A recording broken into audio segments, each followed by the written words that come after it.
হ্যাঁ এটি মধ্যে সবটির মধ্যে আমি আজ তুলা শিখরে আছি। তুলা শিখরে আমার এক ভাই তাপস দেববর্মা,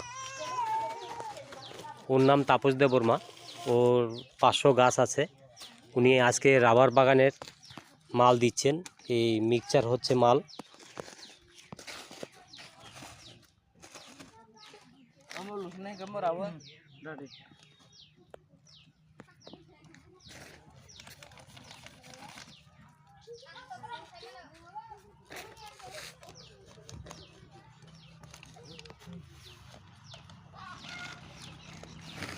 সিরে সিরে হ্যাঁ হ্যাঁ পুরাটা দিয়ে সিরে জিরে দাও।